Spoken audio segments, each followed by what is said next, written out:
सुप्रभात बच्चों, आपके अनुरोध पर कक्षा 10वीं में अलंकार जो है इस विषय पर आज हम चर्चा कर रहे हैं। बोर्ड की परीक्षाओं में कक्षा 10वीं में 4 नंबर के प्रश्न पूछे जाते हैं। ये प्रश्न जो है वो MCQ होते हैं, मल्टीपल चॉइस क्वेश्चंस। तो मल्टीपल चॉइस क्वेश्चन में अगर हम उन पंक्तियों को पढ़ के उनका अर्थ जान लें, उनका अर्थ समझ लें, तो हम प्रश्न को आसानी से समझ सकते हैं, गलतियां नहीं होंगी। तो सबसे पहले तो ये याद रखें, कई बार पूछा जाता है कि अलंकार के कितने भेद हैं। तो अलंकार के 2 भेद हैं, शब्दालंकार, अर्थालंकार। जहाँ पर शब्दों में अलंकार का शाब्दिक अर्थ होता है सौंदर्यवर्धक, शोभा बढ़ाना।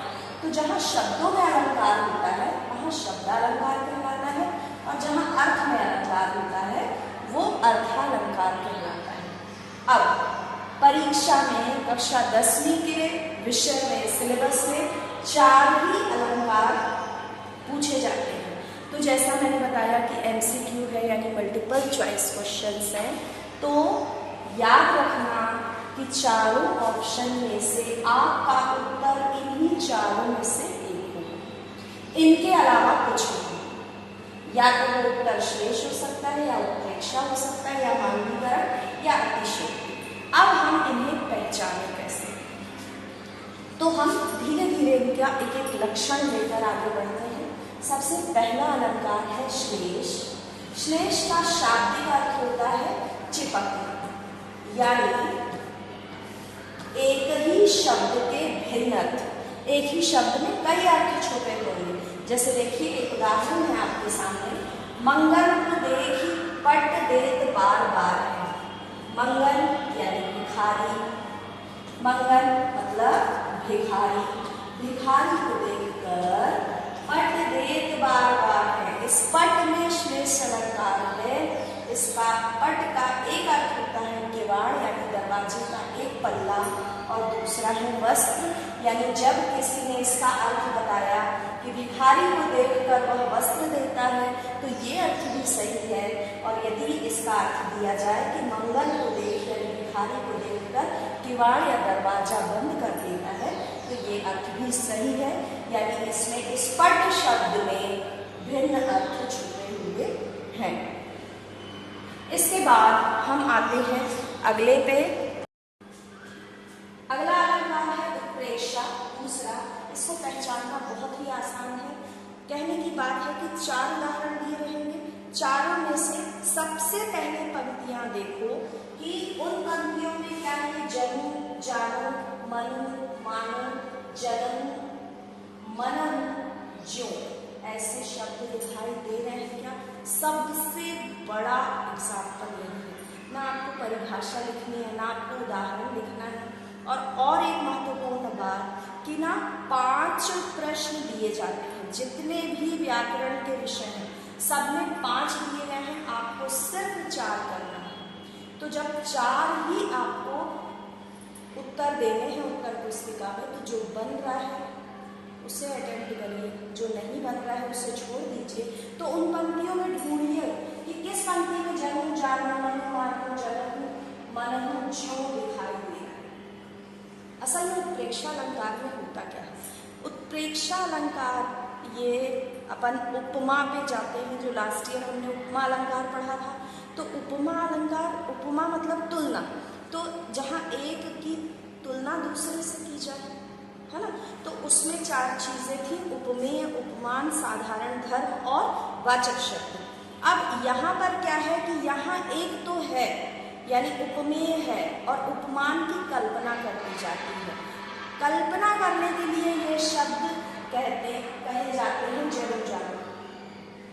इसको हम अपनी भाषा में समझें कि जैसे मैं अपने किसी पुराने परिचित छात्र को देखूं, तो उसको देख के कहूँ कि अरे तुम बिल्कुल वैसे लगते हो जैसा वो बच्चा था। तो वैसा, जैसा, जन्म, जानो, ऐसा, वैसा, ये जितने भी शब्द हैं, एक में दूसरे की कल्पना करना, ये उत्प्रेक्षा अलंकार के अंतर्गत आते हैं। अब बहुत ज़्यादा रटने, समझने और तोता बनने की जरूरत नहीं है। परीक्षा है दिमाग का खेल। ये टेबल दिमाग में रखो, और जिन पंक्ति में ये दिख जाए वाचक शब्द, वहां निश्चित रूप से उत्प्रेक्षा अलंकार हो। क्लियर? मानवीकरण सबसे मजेदार, मैं कहती हूँ 10th का सिलेबस इस बार इतना अच्छा, इतना सरल दिया है कि सब एक क्लिक में समझने वाले हैं अलंकार, डरने की कोई बात नहीं है। देखो, मानवीकरण यानी इंसान हंसता है, इंसान रोता है, इंसान खिलखिलाता है, इंसान थक गया है, बादल रो रहे हैं, हवा नाचने लगी, पत्थर चुपचाप पानी पी रहे हैं, पिछले साल की कविता में था। तो जहाँ पर मानवीय क्रियाकलाप को, या तो वो ह्यूमन फीलिंग्स हो या एक्टिविटीज हो, यानी मानवीय क्रियाकलाप हो या मनोभाव हो, उनको प्रकृति पर लगा दिया जाए, नेचर पे। नेचर पे मतलब पेड़ों पे, पत्थरों पे, नदियों पे, पहाड़ पे, बादलों पे, धरती पे, वहाँ मानवीकरण अलंकार होता है। बस इसका रहस्य यही है, जहाँ मानवीय यानी इंसान के क्रियाकलाप या मनोभाव, मन के भाव प्रकृति पर लगाए जाए, वहाँ मानवीकरण अलंकार होता है। 9th में मेघाय कविता में पंक्ति थी, धूल भागी घाघरा उठाए। धूल की तुलना एक युवती से की गई थी कि वो घाघरा उठाकर भाग रही है। फिर एक पंक्ति थी उसी में कि बूढ़े पीपल ने आगे बढ़कर जुहार की, तो पीपल को बूढ़े बुजुर्ग की संज्ञा दी गई थी उसमें। तो बात को समझो, जिस किसी भी पंक्ति में मानवीय क्रियाकलाप को प्रकृति पर लगा दिया जाए, वहाँ निश्चित रूप से मानवीकरण अलंकार होगा। और आखिरी अतिशयोक्ति अलंकार। अतिशयोक्ति अतिशय धन उक्ति 2 शब्दों से मिलकर बना है। अतिशय का अर्थ होता है बढ़ा चढ़ाकर, और उक्ति का अर्थ होता है कहना। तो जहाँ पर बात को बढ़ा चढ़ाकर प्रस्तुत किया जाए, वहाँ मानवीकरण अलंकार होता है। जहाँ पर बात को बढ़ा चढ़ाकर कहा जाए, वहाँ पर अतिशयोक्ति अलंकार होता है। जैसे हनुमान की पूंछ में लगन न पाई आग, हनुमान की पूंछ में आग लगने नहीं पाई, लंका सारी जल गई, गए निशाचर भाग, लंका भी जल गई और निशाचर भी भाग गए, यानी राक्षस। या इसी प्रकार आगे नदियां पड़ी अपार, जिसका कोई पार ना हो, अपार। आगे नदियां पड़ी अपार, घोड़ा कैसे उतरे पार, राणा ने सोचा इस पार, तब तक चेतक था उस पार। तो यहाँ पर अतिशयोक्ति, बात को जब बढ़ा चढ़ाकर प्रस्तुत किया जाए, तो वहाँ होता है मानवीकरण अलंकार।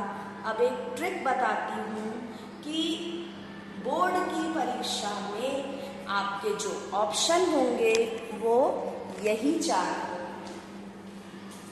इनके अलावा दूसरा ऑप्शन टिक नहीं होगा, या तो श्लेष होगा, या उत्प्रेक्षा होगा, या मानवीकरण होगा, या अतिशयोक्ति होगा। अब परीक्षा में प्रश्न पूछे जाते हैं 5, तो निश्चित रूप से इनमें से ही कोई एक रिपीट होगा। तो आपको सिर्फ ये लक्षण लेकर चलना है।